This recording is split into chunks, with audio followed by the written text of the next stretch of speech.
Welcome to Moracles, the land of magical stories that teach us kindness, honesty, and courage. ఈరోజు మనం చూసే moral story Vihanga గాయపడిన ఒక గ్రద్దపిల్ల కథ. పర్వతాల వెనుక నుండి సూర్యుడు నెమ్మదిగా ఉదయించాడు. ఆ కాంతి చెట్లమీద పడుతోంది. పక్షులు పాటలు పాడుతూ ఎగురుతున్నాయి. ఆ పర్వతాల మీద నుండి ఒక చిన్న గద్దపిల్ల, అతని పేరు విహంగా, ఆనందంగా ఆకాశంలో ఎగురుతున్నాడు. పర్వతం మీద గూడు దగ్గర విహంగ తల్లి ఉంది. ఆమె అతన్ని ప్రేమగా చూస్తోంది. నా పిల్లాడు ఎంత ధైర్యవంతుడో అని మనసులో అనుకుంటుంది. ఒకరోజు సాయంత్రం విహంగా తన తల్లి దగ్గర కూర్చున్నాడు. ఆకాశమంత మబ్బులతో నిండి ఉంది.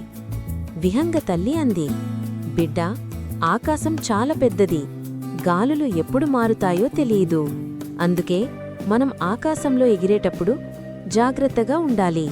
విహంగా గర్వంగా చెప్పాడు, అమ్మా, నేను ప్రతి తుఫాన్ని దాటగలను. నువ్వు నా గురించి భయపడకు. అది విని అతని తల్లి ఆందోళనగా అతనిని చూసింది. ఒకరోజు సాయంత్రం చీకటి కమ్ముకుంది. గాలి గట్టిగా వీచింది. మెరుపులు ఆకాశాన్ని చీల్చాయి. వర్షం మొదలైంది. విహంగా పర్వత అంచున నిలబడి ఉన్నాడు. విహంగా రెక్కలు విప్పి తుఫానులోకి దూకాడు.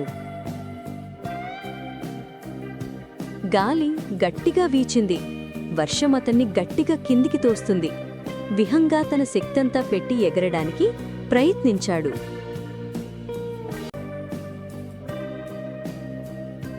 విహంగా చెట్ల మధ్య పడిపోయాడు. కొమ్మలు విరిగాయి. ఆకులు చిందరవందరయ్యాయి. అతను నేలపై నిశ్శబ్దంగా పడి ఉన్నాడు. తుఫాను ఆగిపోయింది. మంచు అడవంతా కప్పేసింది. విహంగా తడి నేలపై పడి ఉన్నాడు. విహంగ నొప్పితో కళ్లను తెరిచాడు. తన రెక్క విరిగి ఉంది. అతను మెల్లగా ఏడవసాగాడు. అతను పైకి చూశాడు. చెట్ల మధ్య చిన్నగా కనిపించే ఆకాశం ఇప్పుడు ఎంత దూరంగా ఉందో అనిపించింది. రోజులు గడిచాయి. విహంగా బలహీనమయ్యాడు. వర్షం కురుస్తూనే ఉంది. అతను తినడానికి ఏదైనా వెతుకుతూ అడవిలో నడుస్తున్నాడు. అప్పుడే సడన్గా ఒక చిన్న పక్షి కేకలు వేస్తోంది. ఒక వాగులో చిలుక నీటిలో చిక్కుకుపోయింది. ఆ చిన్న పక్షి సహాయం కోసం అరుస్తూ నీటిలో కొట్టుకుంటూ అటూ ఇటూ తిరుగుతుంది. విహంగా తన నొప్పిని మరిచి వాగులోకి దూకాడు.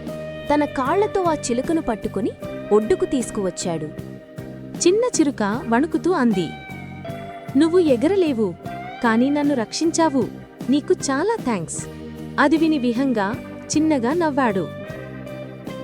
అదంతా చూసి అడవిలోని జంతువులంతా విహంగా మరియు చిన్న పక్షి చుట్టూ చేరారు. విహంగా తల్లి వచ్చి ప్రేమగా అంది, నువ్వొకప్పుడు ఆకాశాన్ని జయించాలని అనుకున్నావు. ఇప్పుడు నువ్వు ఆకాశం కింద ఉన్నవారిని రక్షిస్తున్నావు. అది విని విహంగా అసలైన గర్వం ఇందులో ఉంది అనుకున్నాడు.